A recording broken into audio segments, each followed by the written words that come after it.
Respectfully dedicated tonight to the United States Marine, the Johnson Wax Program with Fibber McGee and Molly.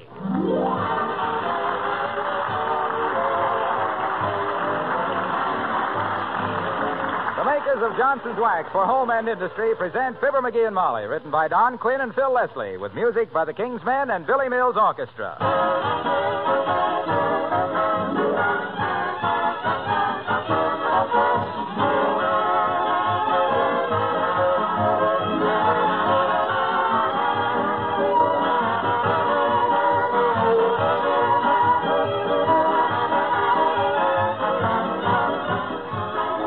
Don't you wish you could live in a world where there wasn't any dirt? Think how much time and work and money you could save. But we do have dirt, so the sensible thing is to figure how to get rid of it with the least possible effort.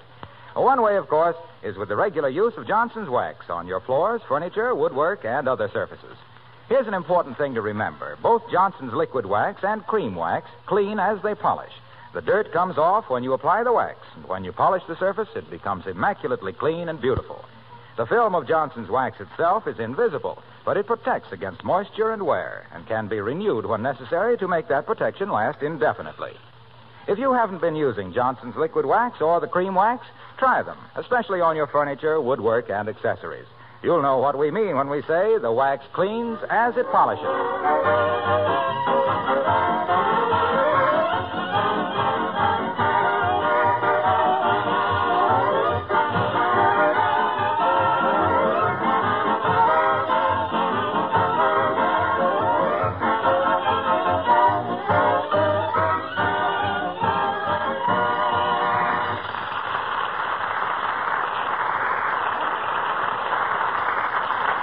The squire of 79 Wistful Vista always stops at the best hotels. In fact, he's just stopped at the Wistful Vista Biltmore and bought a cigar. And here, walking through the lobby, we find Fibber McGee and Molly.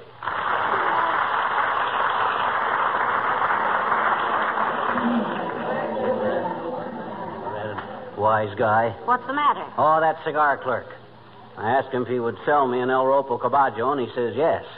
I can sell you one, but don't light it in here. Well, my goodness. Heavenly days, look at that crowd around that hotel desk, McGee. Bunch of unfounded rumors trying to find a place to lay their weary luggage. They just turned away that gray-haired man with all the gold braids. Say, what does 4 gold stripes on a navy sleeve mean? Oh, he's the officer in charge of distributing pinup pictures. They call him a petty officer. Ah? Petty's the fellow that draws. Oh, look, McGee. What Look at? over there. Huh? That sailor, sitting on the suitcase. He looks so discouraged. Oh. No wonder he's sitting on the lock. He ought to turn it up on end. Nice-looking lad, isn't he? Maybe we could do something for him. I don't know what, but it won't do any harm to give him a kind word. Come on. Hi there, sailor. What? Oh, how do you do? Anything bothering you, son? Except us? I'm glad you spoke to me, ma'am. I was so lonesome I was about to go out and shoot myself. What? Game of billiards. Oh. Well, not that it's any of our business, but couldn't you get a room here in the hotel? No, ma'am, nor any other hotel. It's all right, though. I'm just here for one night. Oh, one night is too long to sleep sitting on a suitcase, Bud. You'd be going around tomorrow with circles under your pockets. Oh, I can make it up on the train tomorrow. What branch of the Navy are you in, if it isn't a military secret? I'm in the Merchant Marine, ma'am. My hitch is up. Oh, my gosh, it is? Well, we'll stand in front of it if you want to hitch it down. That's sea-going underwear. McGee. He means he's been discharged. Yes, ma'am. I'm on my way home now. Oh, going to join up again, Bud? I don't know, sir. I might. And then again, I might try to get established in some shore job. Well, that's a very natural impulse, I'm sure. On the other hand, do you think there's any more important shore job than making sure we win the war? Don't worry. I'm going to think it over before I do anything. Look, do you folks know of any place in town where I could sleep tonight? Not fussy, just some place that's dark, warm, and horizontal. Well, let me think, Bud. Maybe the Elks Club could... No, they're redecorating. McGee? Huh? Maybe we, it might be possible to, You mean, Why not? Oh, very good question. Look, son, I'm Mr. McGee, and this is my wife, Mrs. McGee. Oh, well, I'm glad to meet you. I'm Tommy Davis. How do you do, I'm sure. Look, Mr. David? Tommy, ma'am. Yeah. Look, Tommy, why don't you come and stay with us tonight? We have plenty of room. Yeah, hot and cold running root beer, son. Radio in every room. They don't work, but they're there. Gee, that would be... Well, no, thanks very much. I'll just... Now. Come on, Tommy. You won't be a bit of trouble. Oh, it's very kind of you, ma'am, but I don't think I'd better. My train leaves very Look, early. Bud, us seafaring men have got to stick together, see? Were you at sea, sir? Was he? He still is. Had my own boat on the Illinois River, son. 32-footer. I can tell you more about scuppering a fiddly hats than you can shake a scuttlebutt at. Well, I mind one time we got caught in a trade wind that tore the starboard bulkheads right out of the gunwale. Just the same. But just the same, sir, I don't think I should. Oh, come on with us, Tommy, my boy. I'll teach you how to tie a Turk's head and a granny knot. My old granny spent one whole winter teaching me how to tie. Well, it's very nice of you, sir, but I think it'd be better if... I'll bet Alice will enjoy talking to you, too, Tommy. Oh, I know, but... Alice? She boards with us, Tommy. Works in an airplane plant. Well... Of course, she may have a date for tonight. You know, she's so popular. That's because she's so beautiful. That wonderful blonde hair, those blue eyes, and that smile. That kid's got a smile that would make Himmler follow her into a Russian restaurant. However, Tommy, if you don't feel like you... ma'am, I've changed my mind. Let's go. Swell. Right this way, Tommy. No, Molly, don't you carry that suitcase. It's too heavy. Oh, sure. Let me carry it, please. Yeah, sure. Let Tommy carry it. Let's go this way, Tommy. Wait till I pick up my plate. We grab a bus.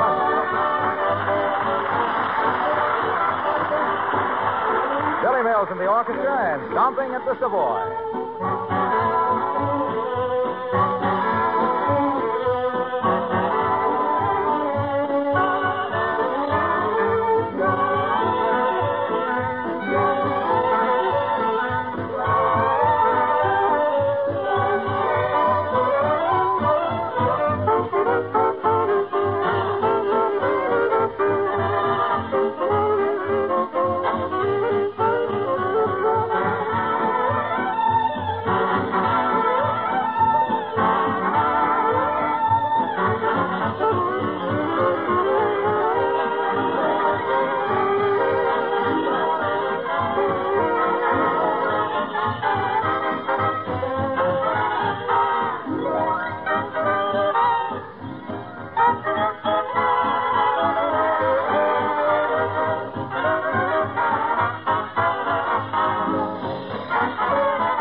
Yes, Sir Tommy, there's nothing like sailing to bring out the best in a man.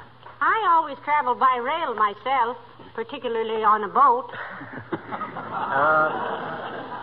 Did you say Alice ought to be home any minute? Who? Oh, Alice. Yeah, she ought to be home any minute, Tommy. Well, what was I saying? Oh, yeah. Well, sir, the time I and Fred Nittany took our boat on a cruise to Starved Rock was really something. All of a sudden, out of the south-southeast come a nor'wester. A nor'wester comes out of the northwest, Mr. McGee. Oh, ordinarily, yes. But that's what made this wind so unusual. Oh. It was a freak storm, an 80-mile gale. Tore the lashings off the mizzen and the keel hauled the jib so he could hardly batten down the mainstay. We ran into one of those out of Murmansk one night. Murmansk? Norway, huh? Murmansk is not in Norway, dearie. Huh? It's in up near the... Russia. Oh, what did I say, Norway? yeah, I meant Russia. Oh, I said it. I know it was right there on the Mediterranean. Well, yes, it's in that general direction, all right. Well, sir, there we were, bowling along with the taffrail completely shivered under the boom cradle. The lanyards were groaning, and the forepeak was spluttering, the bilges were banging against the tiller, when all of a sudden, we struck. My goodness. You struck what, sir? A rock? Oh, a bargain. We agreed to jump overboard and swim ashore, which we did. What became of the boat, dearie? We never knew. But they say that on dark, windy nights around the Illinois River, a ghostly little sailboat can be seen silently gliding up and down the stream, looking for its lost master. Say, maybe we can see it tonight. It's been getting awfully windy in here. What kind of a boat was it, sir? Sloop? Nope. Star class, 3-masted catboat with a balloon spin maker and a retractable cargo boom. I never heard of a ship like that, sir. Well, Natch, I designed it myself. What was the displacement? Oh, didn't have any. Them luxuries weren't for me, bud. When I went sailing, there was no fault or all about it. I mind one time we were sailing around the Horn. You don't mean Cape Horn by any chance? Why, certainly not. Somebody threw an old brass tube in the water near the dock, and we always had to sail around it. Well, sir? Look, McGee, let Tommy do a little talking. You haven't let him get a word in edgeways. Why, sure. Go ahead, Tommy. What kind of boat you been on? Cargo ships mostly, sir, but I was on one tanker. We were in a convoy to Halifax. Halifax.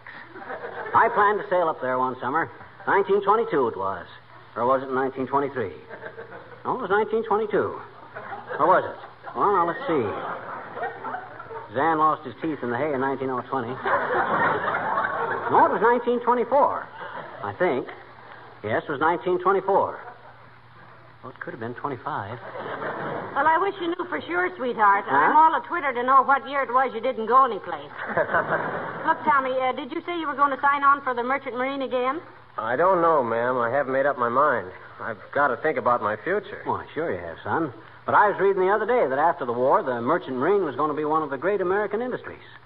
My gosh, with the experience you'll have then, you really ought to have something.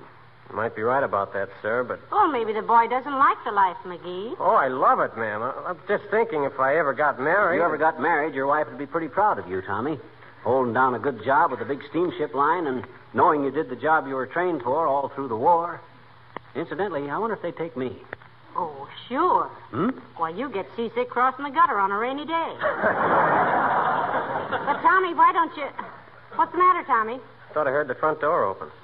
Do you suppose Alice might... Hello, folks. I hope I'm... Oh, excuse me. That's all right, Mr. Wilcox. This is Tommy Davis in the Merchant Marine. How do you do? Glad to meet you, Tommy. I and he were just swapping experiences, Junior. Nautical stuff. Sit down and listen if you want to, but you won't understand much of it. It was quite a swap, too, Mr. Wilcox. Tommy has only been to Russia, Asia, Africa, the South Seas, and Iceland. But himself here's been to Starved Rock, Illinois in a catboat. What did you mean I wouldn't understand nautical talk, pal? Why, I shipped as purser through the West Indies for several summer vacations. Did you ever run into a four-striper named Brannigan in those latitudes, sir? Old Salt Pork Brannigan? Why, sure. He was my skipper for several runs. A great old guy. Yes, sir. He always had a happy ship. I was with him in a convoy to Melbourne. Speaking of happy ships, I remember one time... Good old Salt Pork Brannigan. Say, he still got that parrot that swears, Tommy? Yes, sir, only it doesn't swear anymore. We got straight by some zeros one day, and ever since then the parrot just says, oh, my goodness, oh, my goodness, oh, my goodness. These nautical discussions are a little over my head, boys. I always thought a quarterdeck was 13 cards. Speaking of quarterdecks, I had an experience once. We had a starboard taxi, but we had no hammer. So Tommy, remember how old Brannigan used to be so fussy about keeping the wardroom shipshape? The forecastle, too, sir. We had to polish the linoleum every third day or lose liberty. Oh, sailor. What did you polish the linoleum with, Tommy? Let me think. Oh, yes, it was called Johnson's Self-Polishing Glow Coat. Wonderful stuff. Weren't you sticking your commercial neck out there a little, Mr. Wilcox? Not at all. Captain Brannigan always insisted on the best there was. You know, salt water's pretty tough on linoleum. Had to keep it protected. On the boat I had, we always used... Well, I remember one time a supercargo took aboard some inferior floor polish, and he nearly got keel-hauled. Old Brannigan said, I'll take a marlin spike to the next chicken farmer that uses anything but Johnson's glow coat for the linoleum on my ship. Yes, sir. He'd never let us use anything else either. Said it saved a lot of the crew's time because it was so easy to apply. It made the linoleum last so much longer. Well, shiver my timbers. I'm glad we always use it in our galley. Speaking of galleys, this catboat I had... You on liberty now, Tommy? No, sir. Discharged.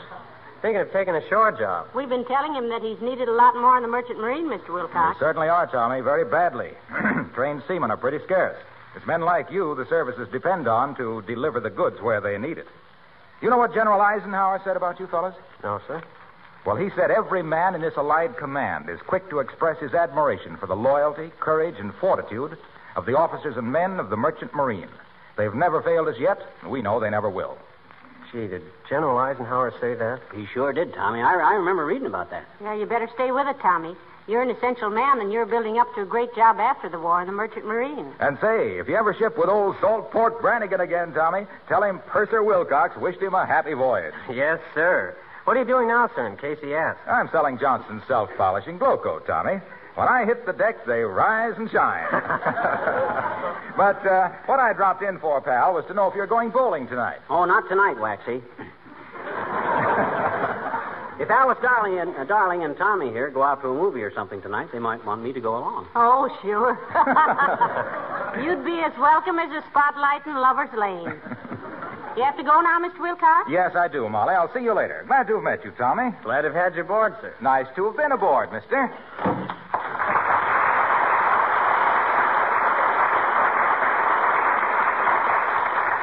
What's that nice to have been aboard stuff? Navy etiquette, Molly. Hey, did I tell you the experience I had once when we were running for the harbor and a sudden squeal come up? A sudden what? Squeal. That's a small squall. Well, sir. Pardon me, dearie. Tommy, dinner ought to be ready in a very short time, and Alice should be here any minute. Would you like to go upstairs and wash up a bit? Oh, yes, ma'am. Thank you very much. Second door, upper deck. Left of the companionway, sailor. Soon as you've stowed your gear and fleeced your puss, come below. Aye, sir. Right away, sir.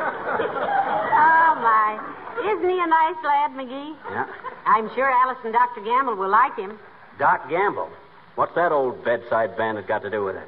Why, you remember you invited him to dinner tonight yourself. I invited him? Oh, doggone it. Why can't I keep my big fat mouth shut? Is dinner about ready? Well, I don't know. I'll ask Beulah. Oh, Beulah! Beulah!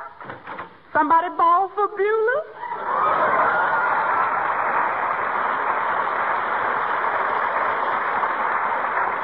Yes, Beulah, we're having a special guest for dinner tonight. Yes, ma'am, I know. It's Dr. Gamble. But I don't consider him special company, ma'am. Oh, he's just an old homebody. Yeah, and I wish that old body would find another home.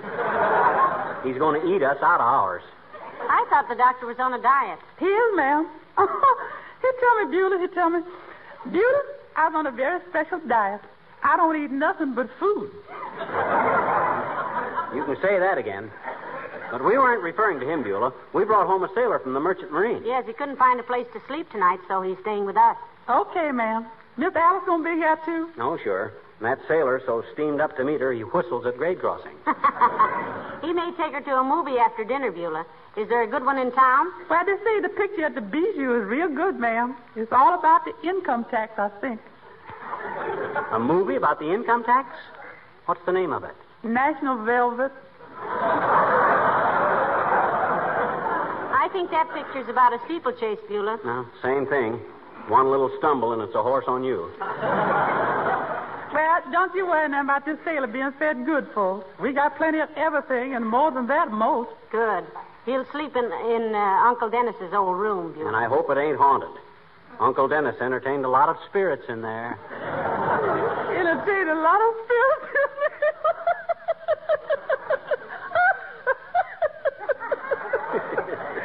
Love that man.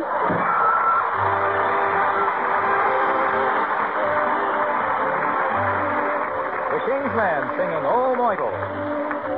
Here is the story of love in its glory. Believe me, it's straight from the heart. The time is the present, the place you can guess, and the hero is ready to start. He speaks, oh Michael, stick his head out the window, it's Jimmy. Oh Michael, would you like to go places tonight? Oh Michael, I can't wait for the kiss you'll give me.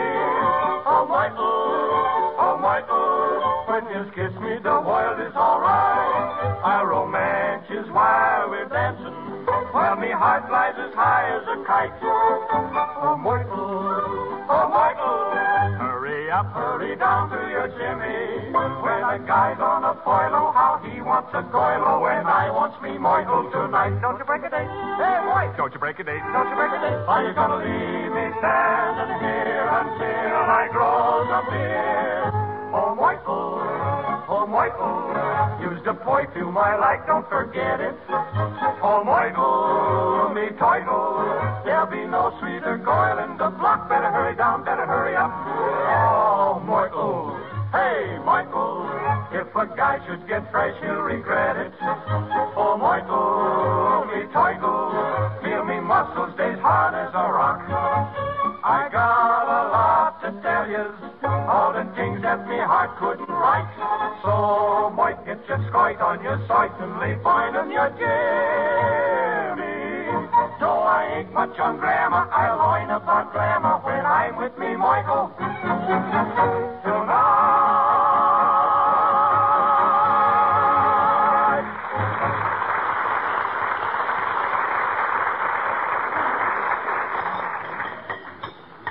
Won't you have some more gravy, Alice? Oh, no, thank you, Mrs. McGee. I have to watch my figure, you know. Couldn't think of a pleasanter assignment, my dear. Pipe down, you old Rui. You're old enough to be her grandfather. A man is only as old as he looks, Sonny, and I can still do that. Please pass the biscuits if you can stop gnawing on that chicken leg long enough. Pass the chicken, will you please, Tommy? Give Alice some. Certainly. Have some Alice chicken? Have some chicken, Alice? No, thank you, Tommy. And, go on with what you were telling me about the time you had to jettison the cargo off Cape Hatteras. About the time you had to what? Had to jettison the cargo, Dopey. Huh? If you'd ever gotten enough salt air in your nostrils to clear your stuffy little brain, you'd know that means throw the cargo overboard in an emergency. We had to do that once in the middle of the China Sea. Who did, Doctor? The ship I was on. Taking a world cruise, Doctor? I took plenty of them, my boy. I was ship's surgeon on the Atlantic and Orient line for a long time. Likely story. If you know so much about boats, what's a fiddledy hatch? Oh, I know what that is, Mr. McGee. Gee, do you really, Alice? What is it, Alice? Well, it's a grating over the engine room for ventilating purposes. Correct, Alice. How do you know so much about boats, Alice? Well, when I was a little girl, I lived with my uncle, and he had a 100-foot yacht. We traveled all over in it. Well, looks like you and I were the only ones who didn't know a bilge from a bulge, McGee. I'd know his bulge from a bilge anyplace. You better cut down on the calories, Chubby, or people will think you're smuggling balloons. Have the butter, please, Tommy. I mind one time when a guy on my boat broke his arm in a heavy sea, being thrown against the wall of the cabin. They don't call it a wall on board ship, Mr. McGee. They call it a bulkhead. Yeah, that's what I meant. Both. Anyway, he was laying there on the floor. Not floor, landlubber, deck. Yes. He was laying there on the deck while I went downstairs. We don't say downstairs, sir. We say below. So I went below. And I made a splint out of a broomstick I found in the kitchen. The galley. In the galley. Then I come back upstairs. You mean you came topside, Mr. McGee? I came topside with the broomstick, and I made an emergency splint. It was kind of crude, but we didn't... We call that a jury rig, sir. Means temporary. Another biscuit, dearie? No, I don't want another biscuit, thank you. I just don't want to be interrupted in everything I say, that's all. Oh, sorry, sir. Oh, it isn't you, Tommy, my boy. Our host is slightly incinerated that he can't impress Alice and me with his nautical knowledge. By the way, did you ever get to Oahu? Oh, yes, sir, several times. Beautiful voyage. Oh, I remember it very well, Doctor. Diamond Head to starboard, Molokai to port, and all those flying fish skittering around. Gee, I wish you and I had... well, maybe someday... I mind one time I was sailing on the Illinois River and my captain... You're going back in the Merchant Marine Service, aren't you, Tommy? Yes, sir, I think I will. Alice says she'll write to me every day, every week, too. Yeah. I'll send you some cookies, Tommy. In that case, Mrs. McGee, I'll make it my life's work. Well, anyway, we were scuttling along, see? Making about 10 knots an hour. Oh, you don't say 10 knots an hour, Mr. McGee. You just say 10 knots. A knot is a unit of speed. A nautical mile, about 6,080 feet in an hour. Coffee, Doctor? It's the way you like it. Dark as Japan's future. And strong as a brewery horse. Well, thanks, Molly. I will. The reason I asked Tommy is that I think you've got a great future in the merchant marine. You'll have eventually a secure job in a tremendous industry. No thanks, no cream. Yes, sir, I guess I will. But Alice says the important thing is they need me now. Oh, they really do, Tommy. And in 6 months' time, a man can now make the progress it would have taken him 3 years to make before Pearl Harbor. Talk about progress. When I had my catboat on the Illinois River, I was tying up to the dock one day. Don't say tying up, amateur. Say making fast. Okay, wise guy. So I was fast making to the dock one day. And I noticed the boat was kind of low in the water. So I went back aboard. Back aboard. Yeah. Back aboard. Is that right, you expert? Sounds reasonable. Quite correct, sir. Perfect for once. Go ahead, Mr. McGee. So I goes back aboard, see, and went down inside of the keel to investigate. Inside the keel, suffering shades of John Paul Jones. You mean down into the hold, Mr. McGee. Excuse me, please. McGee, where are you going? I'm going to finish my dinner in the kitchen. That's where I'm going. I can't open my mouth around here, but what some salty wise guy jumps down my throat. I know when I've had enough. I'll see you later. Mind if I finish my dinner out here, Beulah? No, sir, no objections whatsoever, sir.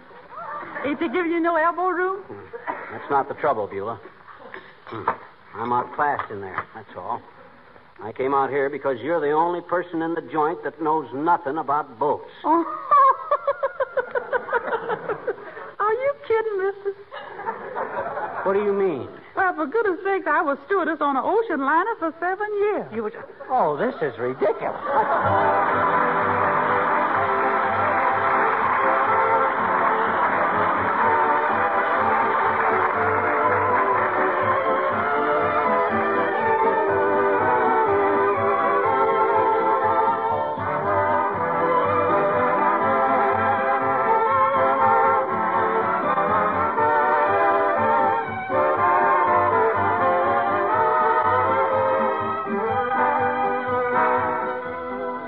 Most of us like to feel that what we do has the approval of our friends, even in the selection of our clothes or laundry soap or floor polish. This is true.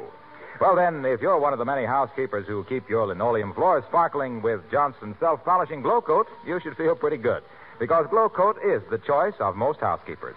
And what's more, it's recommended both by housekeeping authorities and by linoleum manufacturers themselves. To you ladies who have used other Johnson's wax products, the name Johnson itself on the package is the only recommendation you need. And if you're a regular user of Glow Coat, you know how much it saves you work and saves your linoleum. Glow Coat shines as it dries without rubbing or buffing. And its regular use makes linoleum last 6 to 10 times longer, besides keeping it beautifully polished.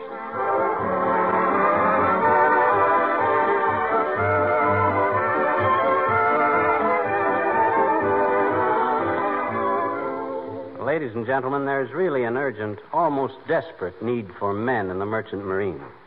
Experienced, able-bodied seamen, mates, cooks, bakers, radio telegraphers, firemen, oilers, water tenders, and engineers of all classes are needed immediately. 3 new merchant ships are being launched every day, and we must have men to man them.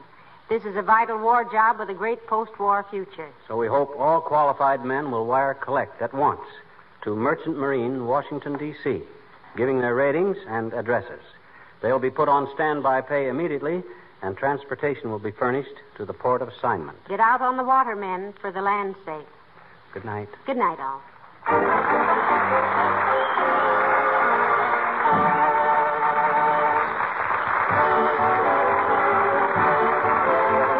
This is Harlow Wilcox speaking for the makers of Johnson Wax Finishes for home and industry, inviting you all to be with us again next Tuesday night. Good night.